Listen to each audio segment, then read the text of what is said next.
चाळीमध्ये काय, चाळीत आपले पण असतं, प्रत्येक दार उघडं असतं, कोणाच्या घरात जावं, कधी खावा, काही बोला, कोणाचं भांडण होऊ दे, कोणाचं गणपती असू दे, कुठला उत्सव, सगळे एकत्र असतात.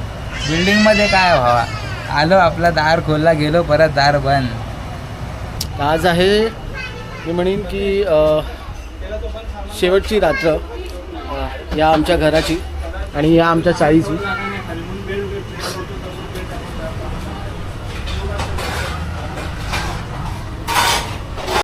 ही आहे माझी आजी. आजी कसं वाटतंय? त्यांना वाईट वाटते. आता ना वाईट वाटतंय? खूप वाईट वाटतं बाबा. अच्छा. खूप वर्ष इथे राहिलो, आता जाताना खूप वाईट वाटते. कधी तुम्ही आला होता इथे? जवळजवळ मला वाटतं झाली 40-45 वर, जास्तच. 50 रुपयाचा रूम घेतलेला आहे तो. कितीला घेतला होता रूम? 50 रुपयाला. मित्रांनो विचार करा, त्यावेळेला 50 रुपयाला हे घर घेतलं होतं आणि आज जे आहे कौतुकी हळूहळू घरवाल्याने घेतलेलं तेव्हा हे 50 रुपयाला हे घर घेतलं होतं आणि आज प्रॉपर्टीची तुम्ही बघू शकता की काय व्हॅल्यू आहे. तर ज्यांच्याही आजी आजोबांनी प्रॉपर्टी घेतलेली असेल त्याला राखा. घरातले मोठे माणसं जे करतात ते आपल्याला जे आहे हे मुलांकडे पास ऑन होतं, तुमच्या नेक्स्ट जनरेशनपर्यंत पास ऑन होतं. त्यामुळे जितकं होऊ शकतं तितकं करा आणि तुमच्या नेक्स्ट जनरेशनलासुद्धा गोष्टी या पास ऑन करा. हे आहे आमचं दुकान जे आजोबांनी मी म्हणीन तर 70s का 80sमध्ये हे दुकान केलं होतं. 1970sमध्ये हे दुकान केलं होतं. एवढ्याशाच दुकानात ते बसायचे आणि छोटीशी पानपट्टी होती. हे आहेत माझे आजोबा,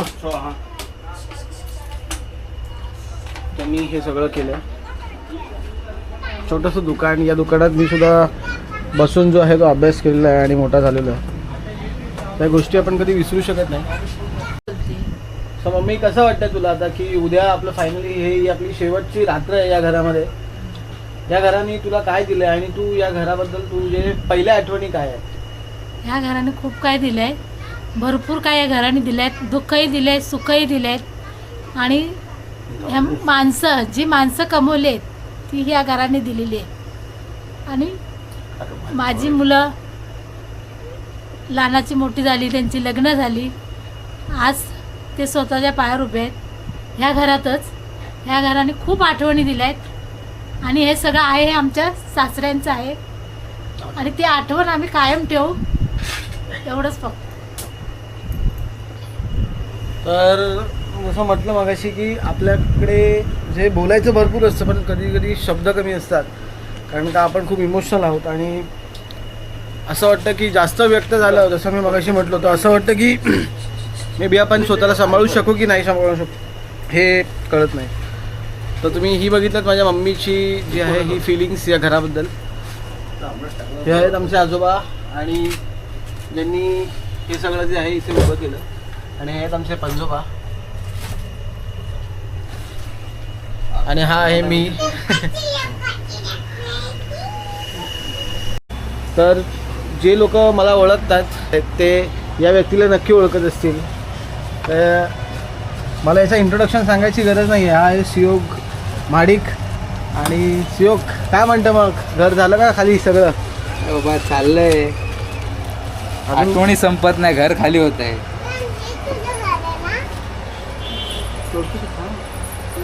तर ही आहे सियोगची चिमुकली, तिचं नाव आहे जयश्री. तुम्ही अशा प्रकारे बघू शकता जो आहे बऱ्यापैकी घर जे आहे खाली झालेलं आहे. इच्छा आहे का जायची? स्वप्न असं कधी वाटलं होतं की असं होईल सगळं रिडेव्हलपमेंट वगैरे आपल्याकडे? सगळं रिडेव्हलपमेंट हे तर फक्त स्वप्न आणि माणसाची हाव आहे, हाव. बाकी इच्छा तर माणसाची चाळीतच असते, मजा तर माणसाची खरी चाळीत असते. आता कसं वाटतंय मग की ही जागा सोडून, असे दरवाजे, मोकळे दरवाजे सोडून एका कोंडुसलेल्या खोलीमध्ये तुम्ही जाणार आणि तिकडेच आपलं आयुष्य वगैरे जे आहे ते करणार, त्याबद्दल काय बोलायचं? याबद्दल काय नाही, माणूस तर फक्त उंच उंच फ्लोअरवर जाऊ शकतो, त्याची स्वप्न मोठी करू शकतो, पण शेवटी तो त्याचं आयुष्य जे खरंच जगणं आहे, चाळीतले लाईफ, ते हरवून बसतो. चाळीतल्या लाईफबद्दल तुला काय बोलायचं आहे? चाळीमध्ये काय, चाळीत आपले पण असतं, प्रत्येक दार उघडं असतं, कोणाच्या घरात जावं, कधी खावा, काही बोला, कोणाचं भांडण होऊ दे, कोणाचं गणपती असू दे, कुठला उत्सव सगळे एकत्र असतात. बिल्डिंगमध्ये काय व्हावा, आलो आपला दार खोलला गेलो परत दार बंद. काय खाली काय होऊ दे नाही तर जाऊ दे, आपण आपलं भलं वरती हवेत.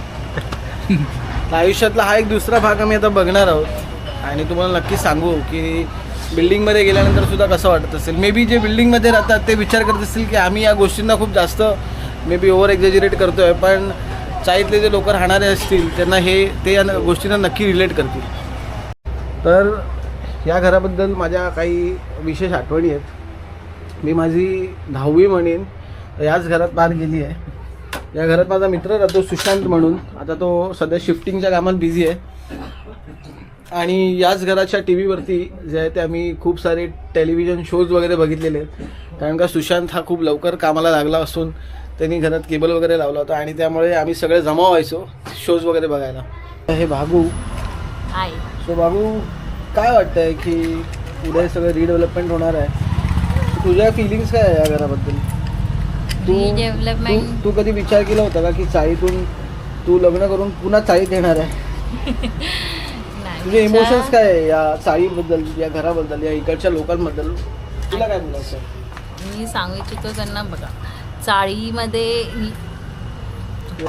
मी सांगू इच्छितो कारण इकडे येणं माझं भाग्यवान आहे मेन गोष्ट. आणि मेन इकडेची माणसं खूप चांगली आहेत. आणि इकडे जे मी 4 वर्ष माझ्या आता लग्नाला झाले आहेत, 4 वर्ष माझा संसार चालू आहे, अजून पुढेही आहे असणार. ते खूप सुखी आहे मी. आणि आता चांगली गोष्ट आहे, रिडेव्हलपमेंट होते आहे. पण हां, दुःख हे वाटतं कारण ज्या घरामध्ये मी पहिला पाऊल ठेवलं आता ते घर नसणार. ते एक मोठं वाईट, म्हणजे मी सांगू नाही शकत ते गोष्टी असं. म्हणजे माझ्या नवऱ्याने ओके. सो मित्रांनो, खरंच खूप मी म्हणेन की इमोशनल नाईट आहे फॉर एव्हरीबडी.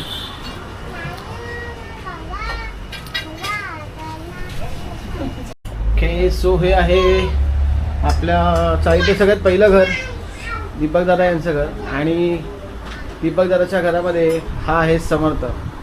समर्थ, तुझं बॉर्न इयर काय आहे? माझं बॉर्न इयर 2009. 2009. तुम्ही बघू शकता 2009चा जो आहे हा समर्थ आहे. आणि समर्थ, काय वाटतंय की हे आता डेव्हलपमेंट होतं इथे, उद्या आपल्या जे आहेत या चाळी आहेत हे डिमॉलिश होणार आहे, तर तुला या चाळीबद्दल, तुझ्या घराबद्दल काय आठवणी आहेत? या चाळीत आणि या घरामध्ये तर आम्ही पूर्ण बालपण आमचं इकडेच गेलं. तरी आम्ही इकडनं माझं इकडे 17 वर्ष या चॉलमध्ये आणि या घरात झालं आहे. इकडे माझे सर्व भाऊ बहिणी, ताई, आजी, काका वगैरे सर्व राहायचे. आणि आम्ही इथे कराळे परिवार राहायचो. आणि अजून आम्ही इकडनं सर्व या चाळीमध्ये लहानपण मी इकडेच काढलं खेळून वगैरे. आणि हे आता सर्व उद्या आमच्या घरचं तर रिनोव्हेशनला जाणार आहे, तर आज आमची सर्व रात्रीभर आम्ही सर्व शिफ्टिंग वगैरे करत आहोत. तरी नाही बोलून तरी आजच्या पाठीमागे सर्व डेव्हलपमेंटचं काम वगैरे चालू झालेलं आहे. अजून आता सर्व जी परंपरा असणार ते सर्व आता नवीन घरात नवीन सर्व वेगवेगळे लोक असे जे एकत्र असणारे कुटुंब ते आता इथे नसणार. आता आम्ही तरी असं तरी मनाला एक वाईट वाटतं कारण की सर्व आज माझ्या आजीच्या काळाची ही पिढी इकडे सर्व कुटुंब त्यांनी इकडे सर्व निर्माण केलेलं. इथे आमच्या घरात गणपती असायचा या चॉलमध्ये. एका चाळीमधला हा आमच्या घरातला पहिला गणपती होता. की चाळ या घरात गणपती म्हणून एक सण आमच्यासाठी खूप मोठा होता. या सर्व एकत्र कुटुंब येऊन सर्व आम्ही मदत वगैरे करून आम्ही हा सण साजरा करायचो. तरी नाही करून तरी आमचे सण सर्व एकत्र येऊन या चाळीत साजरा व्हायचे. आणि अजून तरी असं तरी खूप काही गोष्टी आहेत त्या आता सांगू तर नाही शकत, पण आठवण राहणारी घराची.